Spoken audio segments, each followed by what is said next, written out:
नमस्कार साथियों, unique politics पे आप सभी का स्वागत है। और आज हम फिर से चर्चा करने वाले हैं 2024 के चुनाव को लेकर। वर्तमान सरकार या वर्तमान स्थिति क्या चल रही है, इस पे हम चर्चा करने वाले हैं। कोई भी सरकार जब बनती है वो अपने कामों को लेकर बनती है, लेकिन क्या वर्तमान सरकार ने काम किए जिसके बल पर 2024 में बन सकती है, या दूसरा जो गठबंधन कांग्रेस ने इंडिया नाम का बनाया है, क्या उसकी सरकार आ सकती है? क्या होने वाला है, ये हम आम लोगों की राय जानने की कोशिश करेंगे। हमारे बीच है सर, आपका नाम? सर रोज़र भाई, राजीव रोज़र मेरा नाम है। सर जो मैं अभी एक इंस्टीट्यूट का इंस्टीट्यूट चलाता हूँ, डायरेक्टर है मेरे इंस्टीट्यूट का। I am just the director of English word. I am running my institutions English word. It is in Ganganagar. I have the 5 branches in the Meerut over there. English word, the institute of English language and education. तो इस तरीके से हमारी जो चल रही है। अब बताइए सर, आप क्या कहते हैं? मैं ये पूछना चाह रहा हूँ कि जो सरकार चल रही है, क्या उन्होंने इतना काम किया कि 2024 में दोबारा सत्ता हासिल कर सकते हैं? जिस तरह से विपक्ष उन पे आरोप लगा रहा है और गठबंधन 28 दलों के साथ उन्होंने इंडिया गठबंधन बनाया है, वो क्या मोदी सरकार को हटा पाएंगे? सर देखिए, काम की बात आप कर रहे हैं तो काम तो जनता को सभी को दिख रहा है कि किस तरीके के काम चल रहे हैं, क्या काम हो रहा है, क्या नहीं हो रहा है। ठीक। काम पे ही आदमी चलता है, डेवलपमेंट पे आदमी चलता है। डेवलपमेंट की बात करते हैं, डेवलपमेंट की बात हो रही है। लेकिन इसके साथ साथ अगर मैं कहूँगा तो डेवलपमेंट किस तरीके का हो रहा है, आप गंगानगर में आके देख लीजिएगा, पता चल जाएगा। Roads and all kind of the things, आप गंगानगर की रोड्स देखिएगा। गंगानगर में रोड्स की हालत क्या चल रही है आजकल के। मेन रोड हमारा मेन डिवाइडर रोड है, Meerut to IMT to Mawana road है, बिल्कुल गड्ढे मुक्त हुआ है। आप देख लीजिएगा किस तरीके गड्ढे मुक्त हुए हैं उस पर। तो हम ये चाहते हैं, देखिए आप सारी चीज़ें देखिएगा। कोई भी गवर्नमेंट आती है तो सबसे पहले वो एजुकेशन पे बात करनी चाहिए। हमें एजुकेशन फ्री मिले। तो एजुकेशन क्या हालत है, मतलब एजुकेशन क्या है इंडिया के अंदर? एजुकेशन की सिस्टम है कि देखिए, हमारा जो आजकल CBSE ने हमारे बहुत सारे नॉर्म्स बनाए हैं, नॉन CBSE ने भी एजुकेशन का सिस्टम ही अब अलग हो गया है।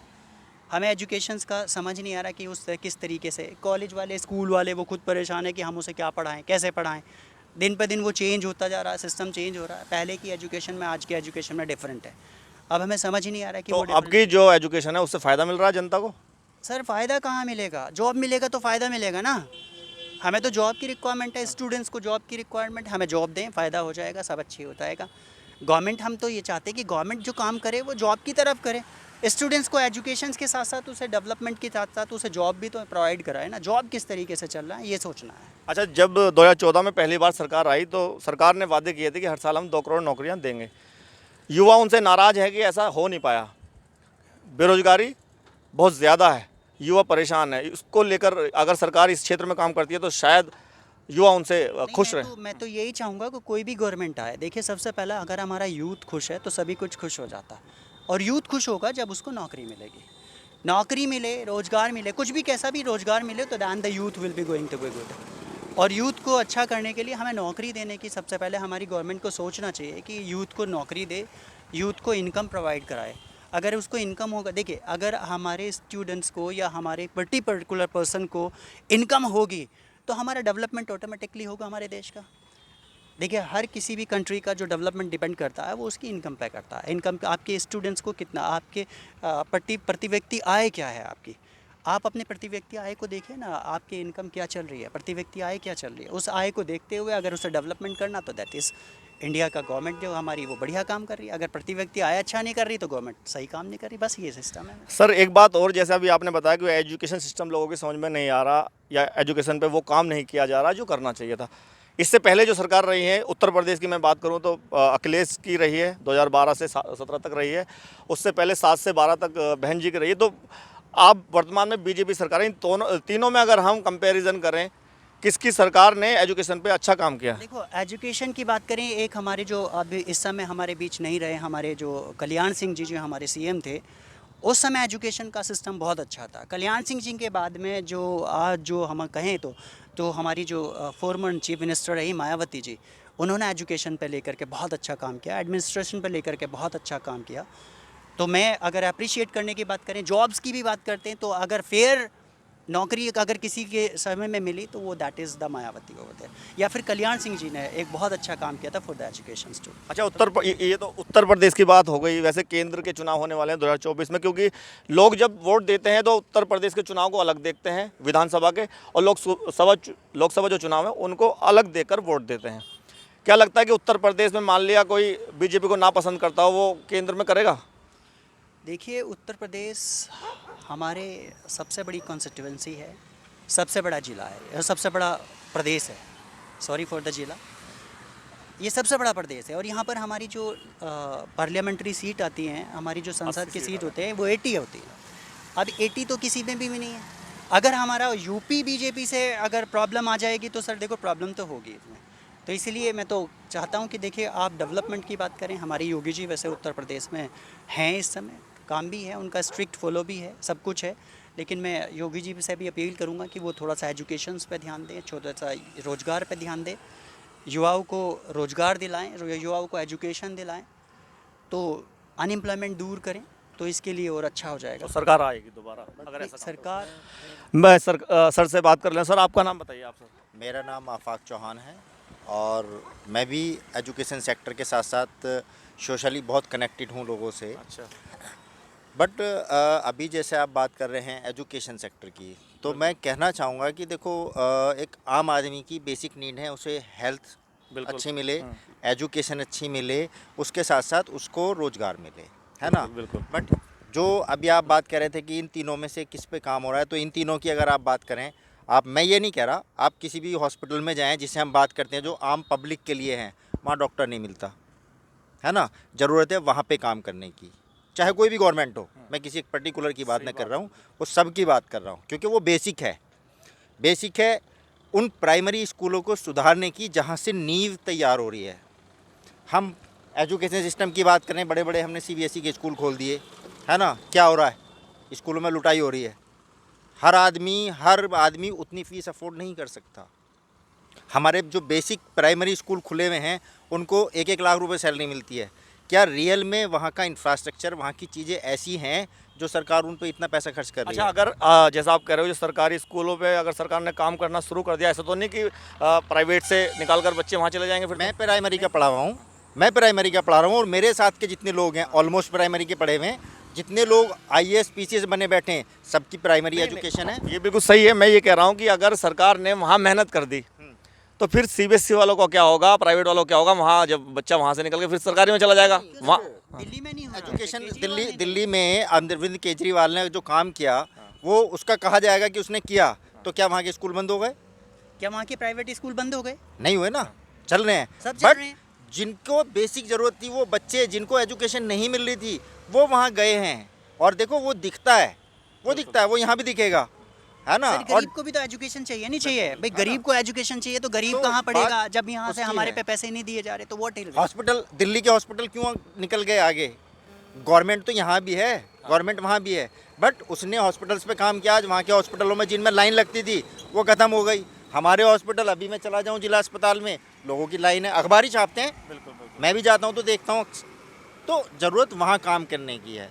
इसके अलावा अगर हम बात करें इंफ्रास्ट्रक्चर पे, ठीक है, बड़े बड़े हाईवे हमने बना दिए, अच्छी बात है, बहुत अच्छी बात है, गुड। बट नियर बाई के रोड भी तो चाहिए, जहाँ मैं रोज़ चल रहा हूँ। बिल्कुल। जहाँ मैं रोज़ चल रहा हूँ वहाँ गड्ढे खा के कभी भी कोई महिला गिर जाती है। पूरे मेरठ शहर की हालत देख बहुत लो। ज़रूरी है, क्योंकि आम लोग तो वहीं चलते हैं। हाईवे पे कितने लोग जा रहे हैं? बट जो आप ही हो, आप मेरठ शहर में घूमते हो, आप कैमरा लेके घूमते हो, बारिश होती है पूरा शहर लबालब हो जाता है।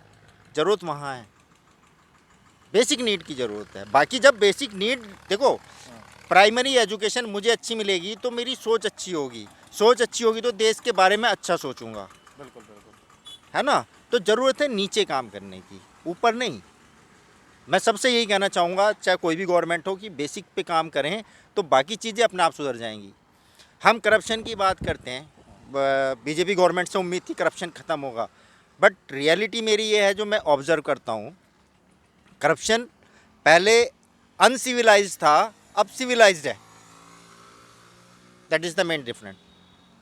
पहले अनसिविलाइज्ड था, कहीं भी ठेकेदारी चल रही है, कोई भी ठेकेदारी काम कर रहा है, कोई भी 100-200 रुपये दे के काम कराता है, बट अब सिविलाइज्ड हो गया है अभी भी। माना कि एकदम नहीं ख़त्म होगा, बट दिखे तो कि ख़त्म हो रहा है, नहीं हो रहा। अच्छा, एक चीज़ और मैं जानना चाह रहा हूँ, जैसे सरकार 2024 में लोकसभा के चुनाव होने वाले हैं, गठबंधन जो है कांग्रेस का, वो 28 से ज़्यादा दलों के साथ लड़ रहा है और उनके साथ मजबूत दल है, सीएम तक हैं ज़्यादातर स्टेटों के, और बीजेपी जो 38 से ज़्यादा गठबंधन की बात कर रही हैं, दलों की बात कर रही हैं, वो छोटे छोटे हैं।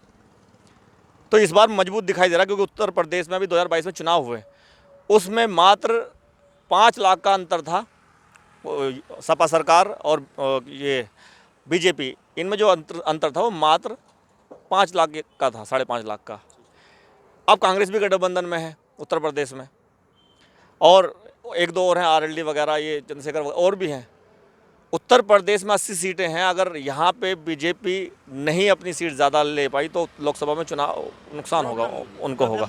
तो वैसे क्या नज़र आ रहा है कि 28 दल जो बनाए हुए हैं, इनसे ये क्या कितना लड़ सकते हैं इस बार? देखो, दल तो हर बार बनते हैं और बिखरते हैं, है ना, बात वो नहीं है।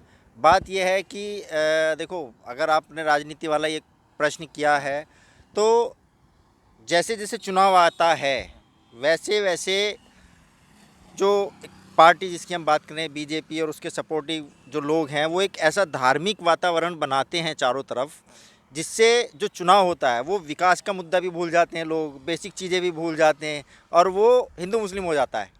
बिल्कुल बिल्कुल, है ना। तो अगर ये एक आम वोटर को समझना पड़ेगा कि उसे क्या चाहिए। तो इससे निकलेंगे कैसे? आम जनता कैसे निकले? आम जनता को ही निकलना पड़ेगा। धीरे धीरे चीज़ें समझ आती हैं, लोगों को समझ आती हैं। ऐसा नहीं है नहीं आएंगी, अब नहीं आएंगी, आने वाले टाइम में आएंगी। मुस्लिम की जगह दूसरा मुद्दा आएगा कोई? देखो, अगर हम बात करें, मुझे सवाल पूछना चाहिए, आप जैसे मुझसे सवाल पूछ रहे हो, ऐसे ही जब मेरे पास कोई वोट डालने आता है, वोट मांगने आता है, सॉरी, कोई भी नेता है, मुझे उससे सवाल करना चाहिए कि आप मेरे मोहल्ले के लिए, मेरे शहर के लिए आप क्या करोगे।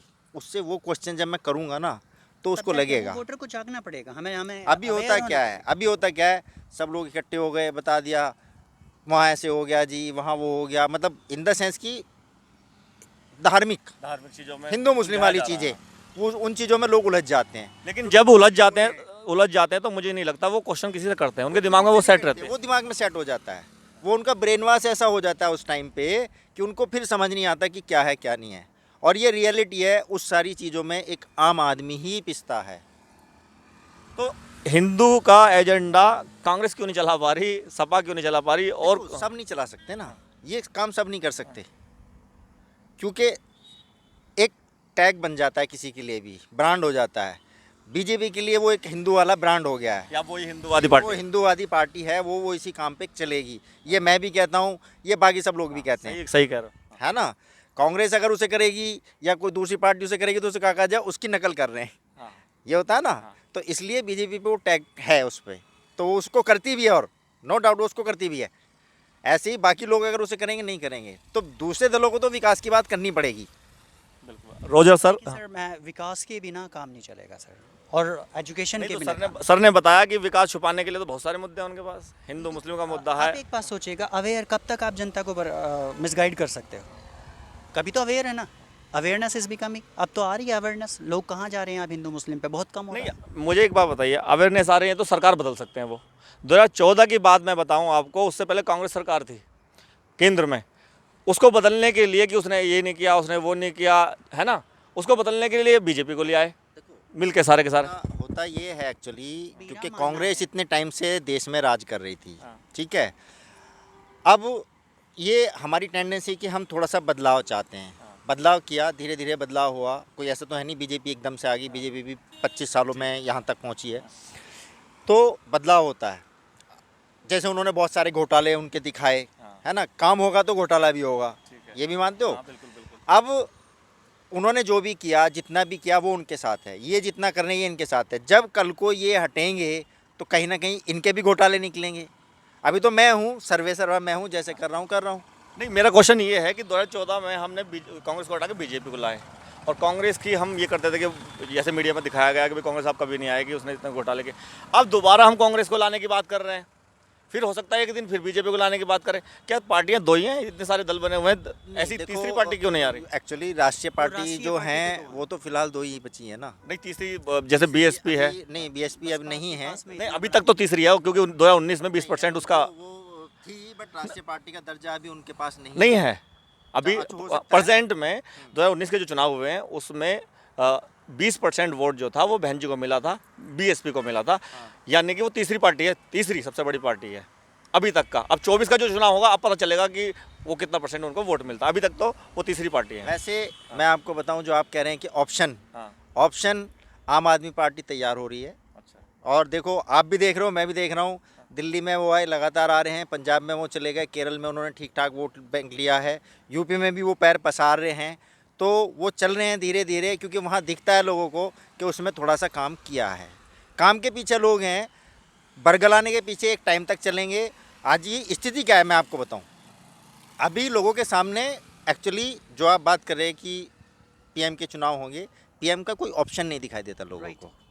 इसलिए वो एक चीज़ करते हैं, चलो जो भी है मोदी जी हैं, हम मोदी जी को वोट करते हैं पीएम के फेस पे, है ना। ठीक है। कोई सेकंड ऑप्शन जब दिखाई देगा कि हाँ भाई ये भी एक बंदा है, तो फिर वो वोट बटेगा।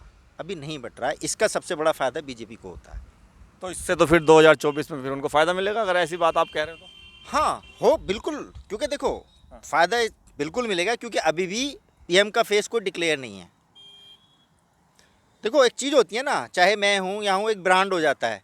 मोदी जी ब्रांड हैं, ये हाँ, तो सब सत्ता मानते में हैं, है, अब तो ब्रांड सत्ता में भी हैं और वैसे भी ब्रांड हैं। तो इसलिए अब दूसरा कोई आदमी नज़र नहीं आ रहा कि हम किसे पीएम बनाएं। भाई देखो, पीएम बनने के लिए एक स्ट्रॉन्ग आदमी तो चाहिए ना। बिल्कुल बिल्कुल। तो इसलिए अभी मोदी जी हैं, तो इसलिए लोगों को दिखता है कि हाँ मोदी जी। अगर कोई सेकंड ऑप्शन होगा, ये सेकंड ऑप्शन अगर मेरे सामने आते हैं और आपको लगता है कि हाँ ये बंदा दमदार है, इसमें भी ये क्वालिटीज़ हैं, तो समझ में आता है। अच्छा, जैसे कांग्रेस ने 28 दल बनाए हैं, वो डिक्लेयर ये नहीं इसलिए डिक्लेयर इसलिए नहीं कर सकते क्योंकि इतने सारे दल हैं उनके पास, सब अपना अपना वो मांगेंगे भी मैं प्रधानमंत्री बन जाऊँ, मैं मान जाऊँ, तो इसलिए उन्होंने ये डिक्लेयर नहीं किया।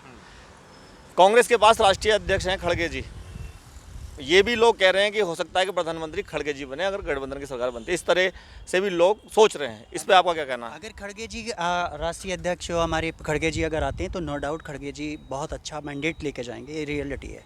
बट अगर वो उनको मैंडेट चेहरा लेके घोषित जाएंगे, करना उनको पड़ेगा। चेहरा उनको नॉमिनेट करना पड़ेगा। खड़गे जी बहुत बड़ा मैंडेट लेके जाएंगे और बहुत बड़ा अपोजिशन के बहुत बड़े लीडर बन के जाएंगे, और एक समाज के वो लीडर हैं, वो समाज भी उसको बिल्कुल सपोर्ट करेगा, ये पक्की बात है।